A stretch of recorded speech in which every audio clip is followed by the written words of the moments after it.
Hey, beautiful. So I'm reading this book called The Grieving Brain by Dr. Mary Frances O'Connor. If you haven't already, go back and watch the other video I just made. This is part 2 to that video, but I gave a quote from chapter 1 of Dr. Mary Frances O'Connor's book, The Grieving Brain, and this is part 2, and I just want to share how that quote resonates with me. So the quote I gave described basically how when you have a home or an apartment, whatever, you go into the kitchen, you know the layout of that space so well that you can walk through it in the dark, right? So even in the dark, if someone came and stole your dining room table, you would know it's gone because you have a mental model of what that space looks like. So while we're walking through these spaces, there are two existences that we're living in. The virtual one that's in our brain where we just have the land layout memorized, and then the reality, which is what we can actually see through our eyes, which if it's at nighttime, you're not using your eyes, you're using your virtual map, right? So the author uses that analogy and compares it to what grief feels like, or more specifically, the loss of someone.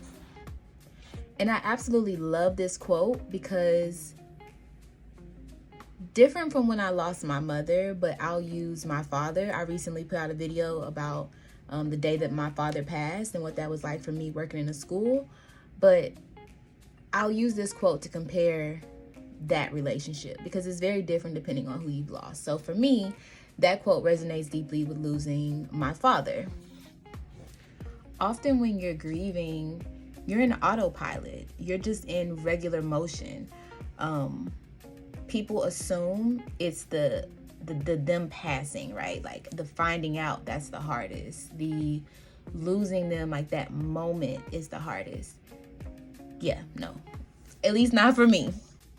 The hardest for me, hands down, are the moments where I'm walking through my metaphorical kitchen of life and I know that I should hit a counter because of something in life that's happening, and that counter would essentially be my father, and there's nothing there. So the absence, when in motion of life, is what tends to make the grief hit. And then add on top of that, being a leader and having to show up and lead and execute vision for a group of people. Again, go back and watch part 1 of this video where I fully explain and read the quote from the book. But I would love to know your thoughts. I would love to know if this quote resonated with you, if you've read this book, or do you want to keep having a book study? We could really do this together. So let me know your thoughts.